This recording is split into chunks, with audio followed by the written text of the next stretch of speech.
is human rights? Right to security. That my children and myself will have the ability to go out, make a good living. Jer ne bih volio da mi neko određuje šta treba da radim. Human rights are the rights we have simply because we're human.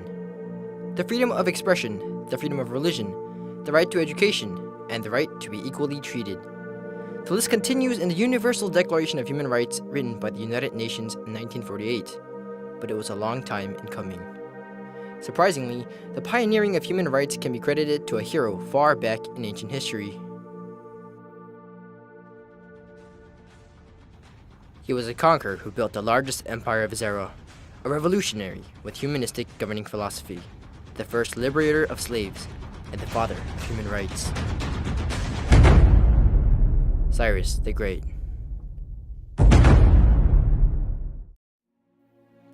In the region what is today known as the Middle East, there lied the first civilization known to mankind, Mesopotamia. With various empires and kingdoms contesting for power over thousands of years, Mesopotamia soon became the center of brutality.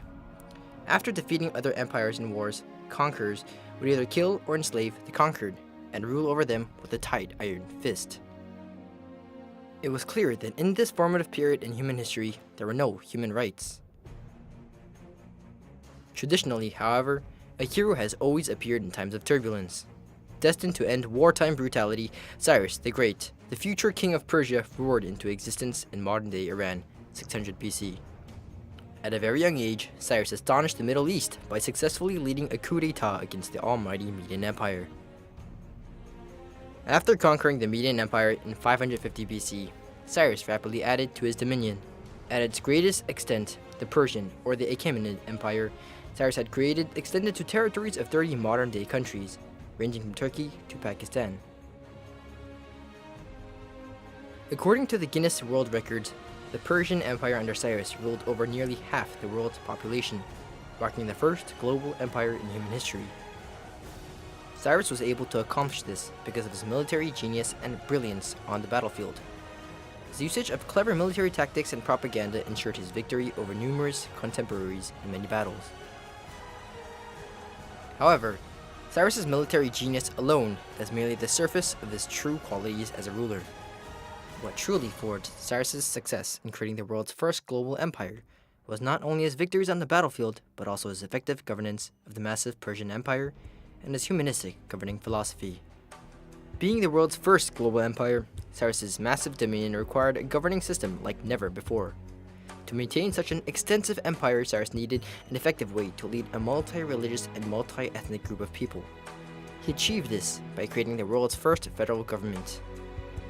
Utilizing multiple provinces and governors, or satraps, Cyrus's federalism ensured people's sovereignty and local traditions to prevail under the Persian rule.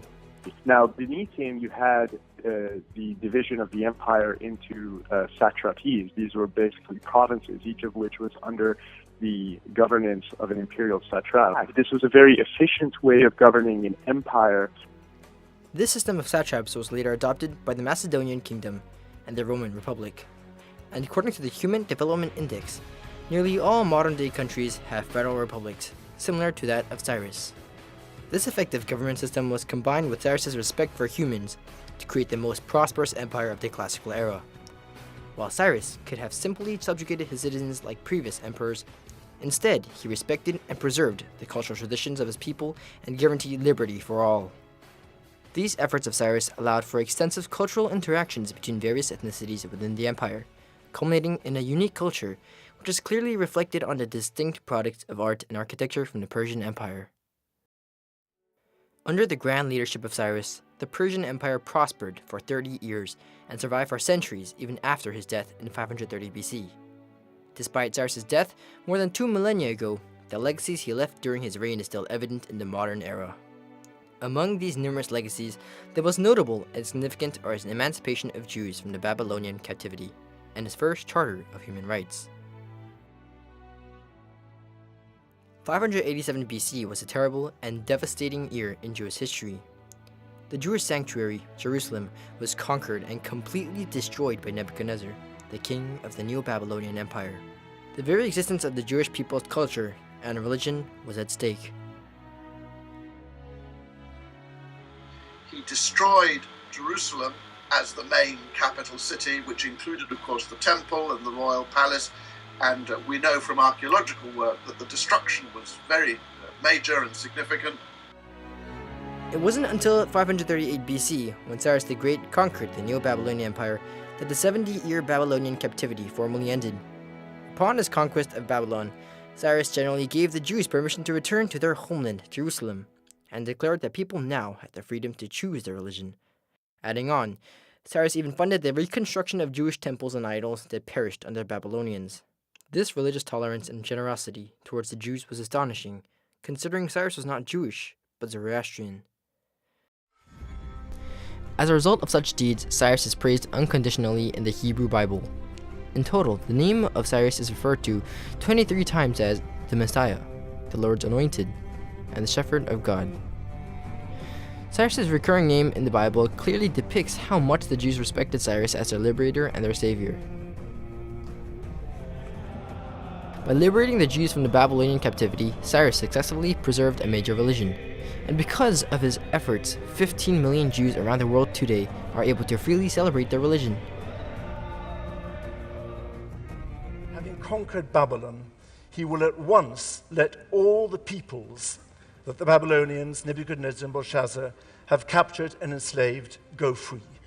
He'll let them return to their countries, and more important, he will let them all recover the gods, the statues, the temple vessels that have been confiscated. In 1878, the Cyrus cylinder, a baked clay cylinder with 44 lines of cuneiform inscriptions, was discovered through the excavation of Babylon. As a testament to Cyrus's benevolent rule, the Cyrus cylinder corroborates how Cyrus freed the Jews from Babylonian captivity and ensured human rights to his citizens. As a matter of fact, the cylinder even contains a story of Cyrus entering the city of Babylon without a major battle because he had the support of the Babylonians. This shows that Cyrus was hailed and respected by not only his people, but also his enemies' people as well. Furthermore, the Cyrus cylinder describes Cyrus as a leader who guaranteed freedom for all. It shows that Cyrus never looked down on or insulted any of his conquered people, and even penalized those who violated the rights of other citizens. In order to extend this idea further, Cyrus also freed slaves from conquered nations and prohibited unpaid labor.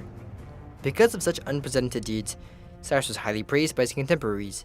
In fact, Greek historian Xenophon believed him to be the ideal ruler of the world. The Cyrus cylinder corroborates the stories of Cyrus found in the Hebrew Bible and is hailed today as the first charter of human rights.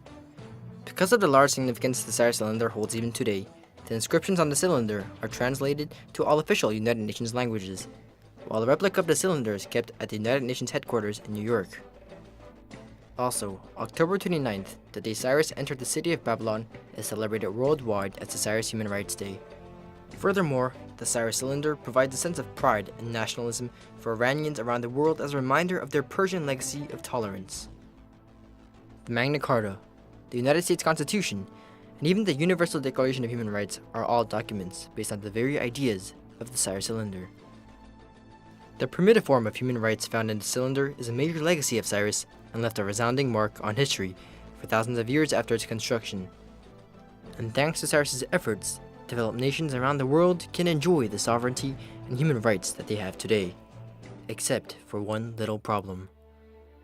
Although the Cyrus cylinder marked the birth of human rights, the ugly truth is that even our society today does not have universal human rights. If everyone had the freedom of speech, why are thousands in prison for speaking their minds? If everyone is born free and equal, why are over 27 million people enslaved around the world today? If discrimination is truly illegal, why does our society continue to discriminate against people based on their gender, religion, or skin color? If everyone has the right to education, why are over 1 billion adults unable to read? Then imagine Cyrus, a leader who envisioned a society where everyone is equal and respected. Although the leadership and legacy of Cyrus is eclipsed by the familiar history of other leaders, we must ask ourselves, perhaps the empire Cyrus was trying to build nearly 3 millennia ago is no different than the perfect society we are fighting for every day. And without the efforts of Cyrus, where would our society be today?